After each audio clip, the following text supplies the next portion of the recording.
So because James Harden obviously has he officially opted out, or when does that happen today? No, officially opted out. The deadline for that was yesterday. Okay, you're right. We are expecting a new extension to come.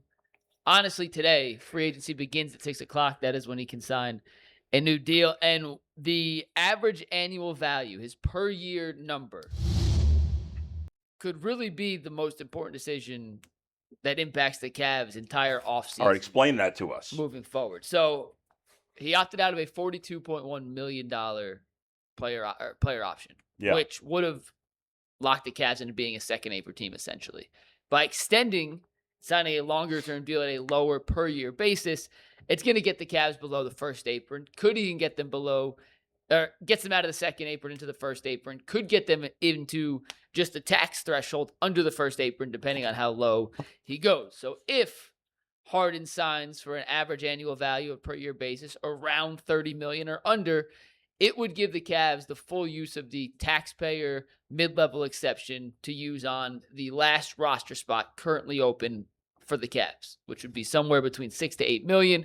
That could be Keon Ellis. Probably not enough for Dean Wade, but could get them Keon Ellis, or they could use that on another free agent from another team in that $6 to $8 million range. If the average annual value, the per-year basis of Harden's extension, is over $30 million, they will not have room to use that $6 million tax-paying mid-level exception on Keon Ellis or another player, and they're essentially locking themselves into signing someone for that last roster spot on the veteran minimum. Now, they could still trade Mike, how much of a difference is it between having the $6 million to spend on a guy versus like 1.5? Yeah, good bit. I mean, you're getting a good player for $6 million? The difference between $6 million and 1.5 is, it could be pretty different. I mean, who's the type of player you can get for $6 million? For example, Andre Drummond versus Thomas Bryant. I mean, is Andre Drummond, is he playing in a playoff series at this point in his career? He played for Philly, yeah. Okay. I mean, how much did he play for Philly? When Embiid was hurt, he played. Yeah. When Embiid's healthy, how much did he play in the playoffs? 15. I mean, you're not getting like a guy's going to change your entire roster, but it gives you a chance of a veteran. You can really get him for $6 million? I don't have I'll look up a list right now. I'll give you some names. I guess what I'm getting to is, does the difference between those two really matter in terms of the playoffs? It can. It can. Yeah. So that's why it could be valuable. Does anybody care that Fat Joe said that James Harden is the biggest cancer in the NBA? I don't know anybody who cares about Fat Joe. No? Fat Joe? He's not connected? I mean, I heard James has his detractors. Yeah. There's no question. Yeah. But I don't care what Fat Joe thinks about. Mike, anything. You're with the Times in the NBA. Does Fat Joe have any influence? No. Does he know what's going on in the inner sanctum of the NBA? I'm not quite sure what you're getting at, but no. I know he doesn't like James Harden, but I'm saying if he's saying James Harden is the biggest cancer in the locker room, is he talking to players? I mean, you might as well be saying that somebody's the biggest cancer in the. Yeah. But I have no connection with players. I'm not calling you Fat Adam anymore. You've lost a ton of weight. Thank you. But 89 pounds, by the way. Now, I got to get on the treadmill. I'll be right back. But I just didn't know how connected he was with players, and I was just curious. I think he's just a he's just blowhard. Talking. Yeah. Listen, we know there's one way that James Harden's ever going to change perceptions about him, and that's to deliver in the playoffs and win a championship. And short of that, he's going to be James Harden. Yeah. And the Cavs are about to lock in for 2 more years because they have to. They have no choice. And Mike, you say run it back, but they still have the opportunity to make a trade. Yeah, this is before this is just if they don't make some trade, and dumping Schroeder, something we've talked about a lot. They don't have a ton of assets to dump Schroeder to, and some teams like Brooklyn that have cap space seem more interested in actually big game hunting than just taking on more salary because of the updated lottery odds. Being terrible and just taking on salary doesn't help you anymore. You actually want to be just kind of bad, not really bad. So I know, but I'm being serious. Like, being in the bottom 3 gets you worse odds than being the 4th or 5th worst team. So there's not many teams that just have $16 million that they're just willing to absorb in cap space for 2 or 3 second-round picks. They're not going to attach a first-round pick to it. The Cavs don't have many first-round picks.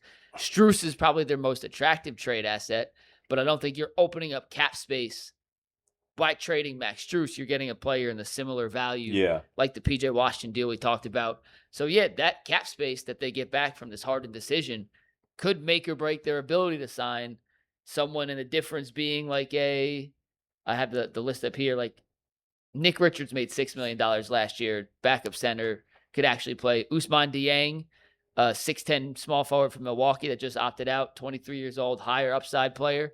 He's going to get more than the vet minimum. Or you're looking at a guy like Bismack Biyombo on the end of your bench, who's definitely not playing on the vet minimum in the playoffs. I can't believe he's still in the league. Oh, he was a lottery pick. Yeah. I'm Facebook friends with Bismack Biyombo. The modern day Sagana Joe. I think he was a top 10 pick, if I recall. He was 10th. Yeah. I can't believe he's still in the league. Are we expecting a big night of action in the NBA tonight? More trades because free agents. Yeah, I mean, if Dean Wade is one of the biggest free agents, so there's nothing in free agency that's exciting. So are we expecting to see some big trades tonight? Like, what's the buzz on the street about the NBA? I mean, John Morant got traded yesterday. Did you Say see again? That? John Morant got traded to the Blazers. Yesterday. Yeah, but that's not really a needle mover. Now, is it the bridge to another big Portland trade? Yes, I think so. You know, Memphis just basically couldn't give John Morant away to anybody but that trade. Right. All right. So now is Memphis a seller with some of their new guys as things go? The Cavs are going to have to wait their turn here. There's a series of moves, and they're going to have to wait their turn. And I'm with you, Adam. I don't want to see him run it back. I think we've seen it's not good enough. The owner said it's not good enough, but we have to be patient. Like the Donovan Mitchell trade was made on Labor Day weekend. That's true. You know, so if they're not active here in the next week, and it doesn't look like they're going to be super active unless there's something that nobody knows is coming, they're going to have to wait and see. There's been a number of moves. You're right. We do need to be patient. I'm not going to kill the Cavs if they don't do anything tonight. Yeah. There's been a number of trades, obviously, in the last week or so. A bunch of them, yeah. Who do you think has anybody in the East, in your opinion, you guys, gotten significantly better or worse with what we've seen over the last week or so? Yes. Well, moves that are very close to happening. Yeah, I know some of it's unofficial. Kawhi to the Raptors would make them a lot better. Yes.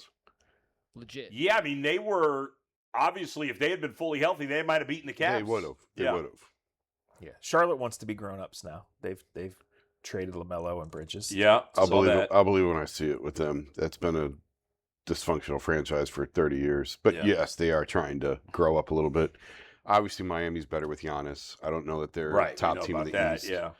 But if Toronto gets Kawhi, that's a needle mover. So on the flip side, though, Boston could be in shambles. This whole Jaylen Brown thing. Well, until we know where he's going and what they're getting, weird. We don't and know. Detroit and Jalen Duren are at an impasse right now. The Cavs literally bullied Jalen Duren out of like $50 million. Yeah. He doesn't want to budge, and they may be forced to trade him now. Yeah. And losing him would be a massive loss, considering they already traded Isaiah Stewart. Detroit could be in a situation to take a step back. So it's interesting is outside of the Knicks, the other teams that finished in the top four have all either gotten worse or, stood pat to this point, where teams in that like 5 through 10 group seem to be on the rise, which is interesting, which could lead to some good interesting depth. I mean, Indiana will be better with Halliburton back. Yeah, definitely. If Washington keeps Anthony Davis, I know, but Trae Young and Anthony Davis is a legitimate they've NBA been team. a mess for a long time, they finally. have been, and I'm not calling them a top 4 team in the East by any means. But Miami, we've already talked to Miami's, and you just mentioned and Toronto, obviously. Toronto. I mean, Anthony Davis is obviously something to watch here over the next few days. If he's traded, Yeah. if the Warriors do acquire him, that's a pretty big sign. Right. What about Chicago? They always seem to be. They're like the Pacers were in the. They'll be better, not good though. The 80s or whatever. Nah. I mean, Philly has a new general manager. Oh, Philly! I forgot about Philly. Yeah. Orlando hired a new coach. If he could unlock their offense, they'll be better. Their offense was such a disaster last year. Yet Charlotte, who I don't know if they're taking a step forward. Or honestly, I don't know if the LaMelo stuff makes them better or worse. I tend to think they're actually worse, but you just gotta. That reads like they had just gotten to the point. They were at the dead end. It was a little like the Browns and Myles Garrett. Yeah. But Charlotte's trying to win right away. Right.